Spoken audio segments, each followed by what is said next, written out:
Como é que eu explico a fenomenologia para o meu paciente? Meu nome é André Toso e aqui nesse canal eu ajudo psicólogos a aplicar a fenomenologia na prática clínica para atender com mais segurança, mais profundidade e autenticidade. Se você não subscreve o canal, subscreve aqui embaixo, curte o vídeo também para a gente crescer junto com vocês.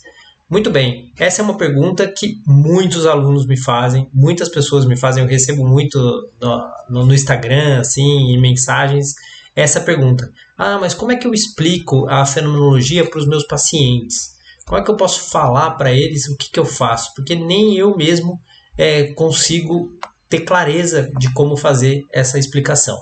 Tá? Então, esse vídeo aqui, ele é assim um vídeo de alguma orientação, que é claro, você faça da maneira que você bem entender. Mas eu vou te dar a orientação que eu sigo e que eu procuro orientar meus alunos para não ter tanta dificuldade nesse momento de explicar qual é a minha abordagem, o que eu faço para os nossos pacientes, né? Principalmente as pessoas que estão começando, às vezes tem muito essa preocupação. Então eu resolvi gravar esse vídeo para responder, para ter uma resposta a inúmeras perguntas que eu já recebi. Aí eu respondo a pessoa pessoalmente, né? Mas as outras pessoas continuam perguntando. Então esse vídeo serve até como uma referência para quando as pessoas me fizerem essa pergunta, eu já posso enviar esse vídeo, né? Esse link desse vídeo. Então, primeiro ponto importante, né? Ver a necessidade. Qual é a necessidade de você explicar o que você faz? Qual é a necessidade de você explicar para o seu paciente que você atende por Y, X ou Z de abordagem, né? Qual é a necessidade de falar a respeito da fenomenologia para o seu paciente? Esse é o primeiro ponto que eu deixo, né, para você. Eu digo assim, se o paciente não perguntar, eu não falo qual é a minha abordagem. Se ele não perguntar diretamente para mim, eu realmente não vejo nenhuma necessidade de falar. Porque eu vejo que essa necessidade, normalmente, é muito mais do psicólogo e do terapeuta do que propriamente do paciente. Eu vou te dizer assim, que nos 15 anos que eu atendo, se uma vez ou duas um paciente me perguntou qual era a minha abordagem, foi muito, né? E nesse momento eu tive que explicar, porque aí ele perguntou. Mas se o paciente não perguntar, na minha visão, você não precisa responder, tá? Não precisa responder, não precisa falar, não precisa chegar, olha, eu atendo, na primeira consulta, eu atendo pela fenomenologia existencial, que tem um filósofo que começa a dar uma explicação teórica, assim, muito complexa, muitas vezes, para a pessoa, né? E a pessoa, na realidade, não está interessada. E ela vê isso até como, de certo modo, como uma arrogância, como um modo, assim, de querer se autoafirmar, né? Então, se o paciente não pergunta qual é a sua abordagem, como que você atende, não precisa responder, não precisa falar, né? Existem coisas muito mais importantes para a gente falar com o paciente na primeira consulta. Tem até um vídeo aqui no YouTube que eu falo sobre a primeira consulta, se vocês podem ver. Bom, nesse sentido, né? Então, não tendo a necessidade, não tendo a pergunta, a gente não fala nada. Mas pode ter um paciente que te pergunte, né? E aí é bom você saber o que você vai responder, né? E o objetivo desse vídeo é dar essa resposta para quem se vê nesse momento do paciente perguntar qual é a abordagem, né? Bom, primeira coisa, você, pessoalmente, que está aí me ouvindo, tem que entender qual é a sua compreensão do que é atender com a fenomenologia. Isso é muito importante. Porque, assim, não acho que existe uma resposta fechada para isso. Porque existem tantos pensadores da área da fenomenologia, tanta diferença de pensamento. Aqui você está num canal do YouTube de um professor de fenomenologia que tem uma visão. Eu tenho a minha visão do que é atender com a fenomenologia.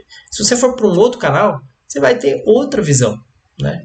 E são muito diferentes muitas vezes. São assim quase irreconhecíveis muitas vezes, né? Então, você precisa primeiro ter a sua compreensão do que é atender com a fenomenologia. Você tem que construir essa compreensão, né? É claro, não é inventar o que é atender com a fenomenologia. É em cima dos seus estudos, de tudo que você leu, de tudo que você assistiu, de toda a sua experiência clínica também com a fenomenologia, é compreender o que para você é atender com a fenomenologia, né? Tem um vídeo aqui também no canal que é a respeito de postura ou abordagem? A fenomenologia é uma postura ou uma abordagem? É um vídeo muito importante, eu considero um vídeo fundamental aqui do canal. Para você que está conhecendo aí do canal, assiste esse vídeo que eu acho que isso vai te ajudar bastante a compreender a minha percepção, né? Então, para mim, eu vou falar como é que eu faço, né? Porque a melhor maneira é eu explicar como é que eu faço. Se o paciente pergunta, né, disso, eu falo para ele que eu atendo com base fenomenológica, que é um modo de ser, uma postura do terapeuta que procura não julgar, que procura não enquadrar o paciente em questões de doenças mentais e que procura trabalhar a existência do paciente, ou seja, a própria vida, a vida fática, a vida do dia a dia, a vida do cotidiano, e auxiliar o paciente a encontrar respostas mais satisfatórias para que ele tenha um projeto de sentido na vida dele, um projeto em que o sentido da existência dele comece a entrar na roda, assim, num motor de existência mais fluida, um motor de existência mais saudável para ele, né? Eu explico assim a fenomenologia como uma postura e não como uma abordagem. E dentro dessa minha postura fenomenológica, eu utilizo diversas ferramentas terapêuticas que eu aprendi ao longo da minha carreira, né? Então eu uso a postura fenomenológica e junto com a postura fenomenológica eu vou trabalhar diversas ferramentas terapêuticas de escolas terapêuticas consagradas que vai trazer elementos, ferramentas, vivências para que o paciente possa ter uma vida mais leve, uma vida mais saudável, em que os sintomas diminuam. Enfim, eu explico para o paciente a fenomenologia como a minha postura e outras vertentes, outras técnicas que eu tenho, que eu utilizo, que eu aprendi em cursos, que eu vou adicionando à minha postura fenomenológica, né? Então, você precisa compreender o que é para você atender com a fenomenologia, né? Eu vejo alguns terapeutas que trazem termos filosóficos para explicar ao paciente, né? Então entra com a questão do Dasein, com a questão do ser no mundo, e eu acho isso um pouco complicado, porque isso pode confundir o seu paciente, a não ser que o seu paciente veio atrás da fenomenologia, né? Por exemplo, eu posso atender um aluno que já estuda fenomenologia, que já é terapeuta da fenomenologia, e aí é diferente, né? Porque ele tem o conhecimento, ele sabe o que é o Dasein, ele sabe o que é ser no mundo, ele já tem uma base de conhecimento em que eu posso trocar com ele, que eu posso falar a respeito desses termos. Agora, um paciente que nunca ouviu falar e você começar a colocar esse tipo de conceito filosófico para ele, eu acho isso assim bastante complicado e pouco terapêutico, eu diria, tá? É mais confusão do que terapia, né? Então, tomar muito cuidado para não querer doutrinar filosoficamente o seu paciente, né? Como se você tivesse um suposto saber, um conhecimento de uma filosofia que não está revelada para a população, para todas as pessoas, e que pode tirar o paciente do sofrimento por meio dessa revelação, né? Dessa filosofia, desses conceitos filosóficos que muitas vezes ficam mais na abstração do que na realidade. Então, eu não traria a filosofia assim, nesse sentido de conceitos, né? Claro que a filosofia entra num atendimento fenomenológico, mas de outras formas, né? De reflexão, em questões abertas, perguntas abertas, para o paciente pensar mais sobre a sua existência e sobre os sentidos da sua existência. Agora, para explicar o que é a fenomenologia, eu não entraria com esses conceitos filosóficos, né? E aí, você se perguntando, né, qual é a sua compreensão de atender com a fenomenologia, né? Nessa pergunta, você pode também fazer a seguinte pergunta, né? Será que você, na sua prática, tá? Não estou falando na fala, mas na prática clínica, será que você tem uma abordagem única? Será que você realmente segue uma única abordagem, né? Eu conheço terapeutas que são terapeutas cognitivo-comportamentais, mas que quando a gente vai ver na prática, eles utilizam ferramentas cognitivo-comportamentais, mas na prática clínica eles são extremamente fenomenológicos e são muito bons terapeutas por isso, porque eles conseguem fazer a suspensão fenomenológica mesmo sem saber o que é, né? mas utilizam técnicas da terapia cognitivo-comportamental. Então, eles falam que eles estão na abordagem cognitivo-comportamental. É o que dá assim, um título para eles. Mas, na realidade, na prática, muitas vezes eles estão integrando outras coisas, né? O que é muito válido e muito saudável.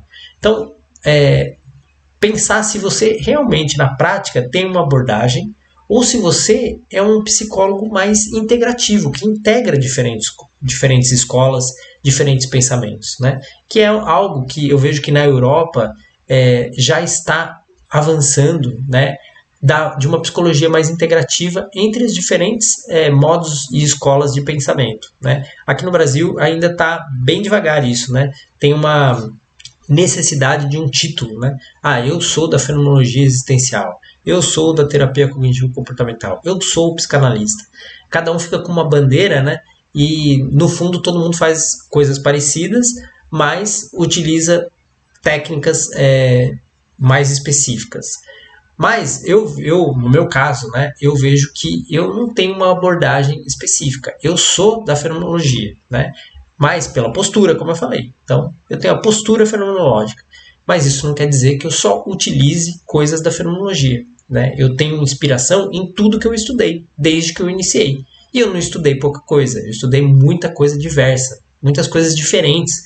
O que, na minha visão, me deu uma riqueza de olhar para a prática clínica que facilitou a minha vida, facilitou a vida dos meus pacientes para auxiliar mais os meus pacientes, né? Então, eu vou dar o meu exemplo, porque assim, eu vejo que isso é muito pessoal, tá, pessoal? Eu estou falando aqui de mim, mas eu quero que vocês reflitam sobre vocês, né? Sobre qual é a compreensão de vocês de atender com a fenomenologia, né? Não é a minha compreensão, é a minha, né? Pode servir de uma orientação aqui para vocês, porque eu tenho mais experiência, porque eu estou há muito tempo atendendo, porque eu tenho um certo sucesso na minha clínica. Pode servir, mas o mais importante é vocês pensarem para vocês mesmos, com vocês mesmos, tá? Então, no meu caso, eu, como eu falei, trabalho com a fenomenologia como uma postura, né? E eu utilizo ainda muitas ferramentas, vivências que eu aprendi em outras escolas.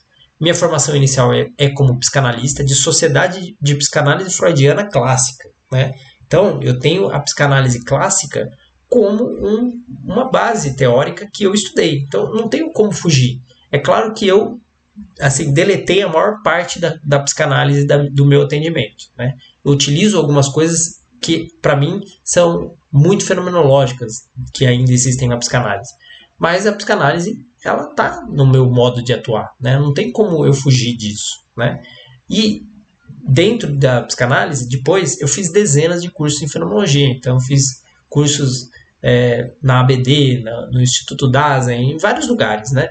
Fui fazendo várias formações em fenomenologia que me deram uma boa base, e isso foi muito importante, junto com o meu doutorado em filosofia, falando sobre fenomenologia e prática clínica, né? Essa é uma base teórica e prática que eu tenho, que me possibilitaram criar, por exemplo, vivências fenomenológicas inspiradas nesses cursos que eu fiz. Então, por exemplo, eu sou formado em hipnoterapia ericksoniana, de Milton Erickson, né? É o que a gente chama de hipnoterapia naturalista, que é uma hipnoterapia muito fenomenológica, assim, né? Que o Milton Erickson, ele começava a fazer o trabalho de hipnoterapia nos pacientes dele, e ele não sabia o que ele ia falar. Ele ia de acordo com o momento, do que acontecia, do que o paciente trazia. Então é um tipo de hipnoterapia muito fenomenológica que eu fui estudar porque eu achei muito interessante, e isso entra também no meu trabalho clínico hoje. Eu fiz também uma formação sólida em traumas emocionais, então eu fiz trabalho de psicoterapia corporal muito fenomenológico na psicoterapia corporal, como a experiência somática e o Soma Embodiment, que são duas ferramentas práticas, muito práticas, de terapia de trauma, assim, muito potentes, né? Também com muita influência do Focusing, que é um tipo de filosofia e de prática clínica muito interessante, né? Também na Inglaterra eu estudei o Open Dialogue, que é um tipo de terapia também baseada na conversa, né? Que tem alguns pilares e algumas bases muito fenomenológicas também, né? E fiz também formações em psicoterapias sistêmicas, fiz cursos diversos que eu não consigo nem assim enumerar aqui. São muitas coisas que eu estudei. Para quê? Para enriquecer a minha prática clínica, sempre com o olhar direcionado à prática clínica. Então, eu não vou explicar tudo isso para o meu paciente, não vou falar tudo isso que eu fiz, né? Não tem necessidade, mas eu posso falar que eu atendo com a postura fenomenológica e utilizo como inspiração na minha prática clínica diversas escolas da psicologia, da psicoterapia, da psicanálise, que me dão essa sustentação mais integrativa do que é ser terapeuta, do que é ser psicoterapeuta. Porque assim, o que é mais importante não é a abordagem, não é a escola que você aprendeu, é aquilo que te moveu a aprender algo, né? Quando você está aprendendo algo, como psicoterapeuta, para o seu próprio autoconhecimento, por exemplo, e para você crescer como clínico, tem que ser algo que te inspire vontade de fazer aquilo. Não porque, eu vou fazer esse tipo de abordagem porque isso é o que está na moda, isso aqui que vai dar certo para a minha clínica. Olha, pessoal, isso não funciona, tá? Você tem que ter o comichão, você tem que ter a vontade de fazer, né? Você tem que falar, nossa, eu quero aprender com esse professor, eu quero aprender com esse curso.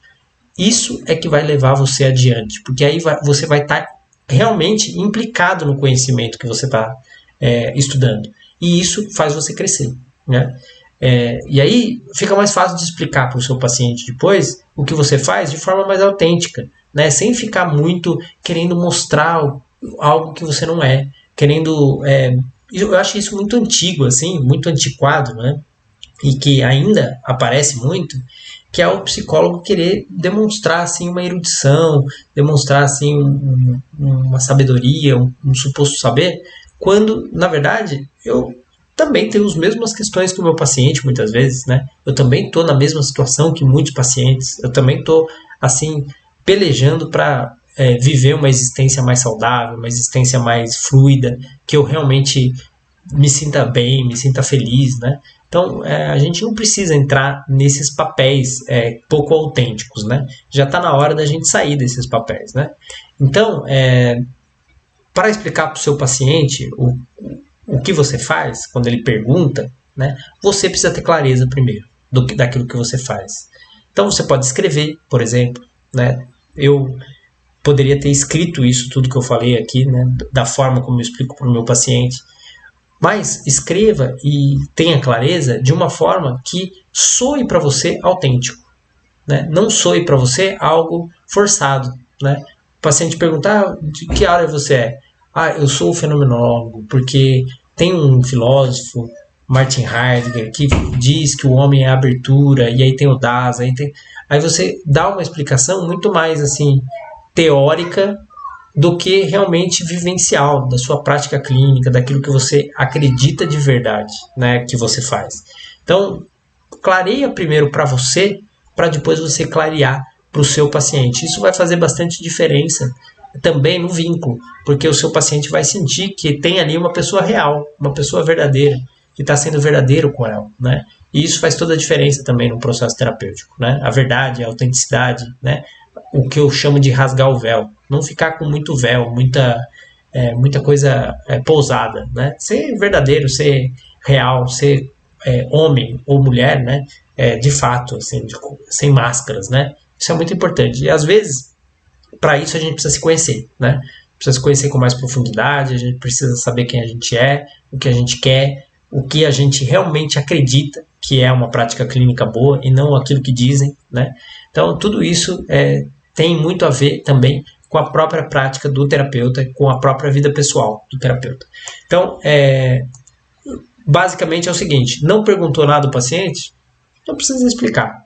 Perguntou, tenha clareza de como você acha que é atender com a fenomenologia, né? O que é atender com a fenomenologia para você, né? Eu dei algumas dicas aqui, né? Mostrei alguma coisa, né?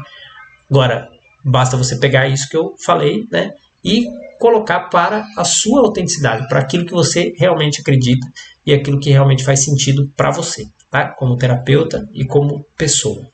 Muito bem, pessoal. Se vocês não subscrevem o canal aqui, eu peço para vocês subscreverem, que isso ajuda a gente. Curtir o vídeo também. E a gente se vê num próximo vídeo aí. Um grande abraço.